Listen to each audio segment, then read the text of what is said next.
Sa Ephesians chapter 5, Christ is the offering and a sacrifice. Di lang offering, kundi involved ang sacrifice. But fornications and all uncleanness or covetousness. Nakita na ko nga isa sa mga reason nagahinder sa ato ang paghatag sa Ginoo is tungod aning spirit of covetousness. Let it not even be named among you. Dapat daw dili ka panganlan nga covetous or dalok or hakog, no? Or covetous. Kanang word nga covetous, gusto nimo naka-strong desire makaangkon sa ubang mga butang. Okay? As is fitting for saints. Verse 5, for this you know that no fornicator, unclean person, nor covetous man who is an idolater has any inheritance in the kingdom of Christ and God. No. Gibutang diri nga no covetous man who is an idolater as any inheritance in the kingdom of Christ and God. Ang covetous is another form of idolatry. Pagsimba og Dios-Dios. Dayon, ang result diri, no inheritance in the kingdom of Christ. Now, dapat na tumasabtan no nga ang covetousness is a private sin. Di nimo mapansin, pero isa siya sa mga form of idolatry. And nasayod ta sa Ten Commandments, Exodus chapter 20 verse 3, thou shalt have no other gods before me. That is the number one command sa commandments sa Ginoo. And sa ika-10 commandments, nabutang po dito, no, nga thou shalt not covet. Okay? So, morabag na-fit good siya sa commandment sa Ginoo. Another thing, sa Colossians chapter 3 verse 5, gisulti po dito nga ang covetousness is also an idolatry. Ingon sa Hebrews chapter 13 verse 5, let your conduct be without covetousness. So, wata kahibalo nga deep within us, unsay reason nganong daghang mga Christian nga di pagyud maka-learn mag-sacrifice. We hold everything in our hands loosely, not tightly. Okay? Atong makita nga ang meaning sa covetous, sa biblical meaning, ingon diri, a strong desire for more that we lose our contentment in God. Mo din ang word covetous or covetousness. Na kay strong desire nga mawala ang imong contentment sa Ginoo. Murag ngilngig kayo paminawon nga kita gasimba ta sa church, gaalaga ta sa Ginoo, pero wa ta kabantay nga ang atong heart covetous pa pudi ay. Sa Luke chapter 12, kuhag example ni Christ ang usa ka brother nga ning duol kay Christ nga wa matarong og bahin ang iyang yuta. So giingnan niyang Ginoo, Jesus, ingna akong igsuon nga bahinon og insakto ang akong yuta. Probably manghod ni kay sa ilahang practice ang magulang double portion man ang iyang share, gusto siya kanang equal. So, atong makita nga kining tawhana is a covetous.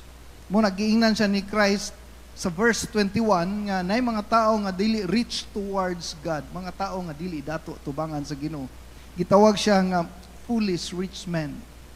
So kung atong i-apply diri sa ato ang life, ang covetousness is a strong desire nga mawala na ang ato ang contentment diha sa Ginoo. Wa na tay contentment.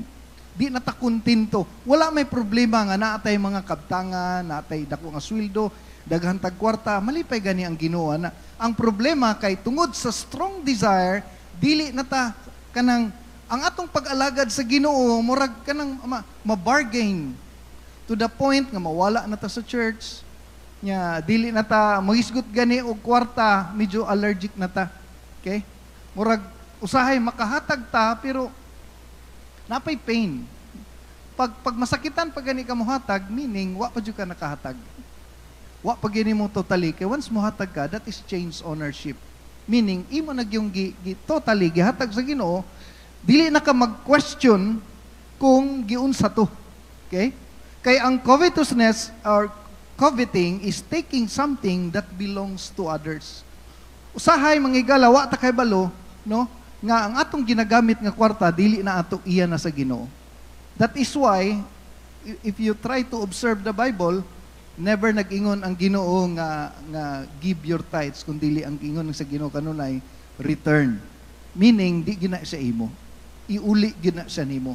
Akong ginahimo pag nay mga extra blessing, ako nang ginaipit behind sa akong wallet usay sa akong sakyanan, ako lang nang ginaluklok kay para kumbaga nakaset aside na siya because dili na belong sa imo. Manaingon ang Ginoo, bring all the tithes.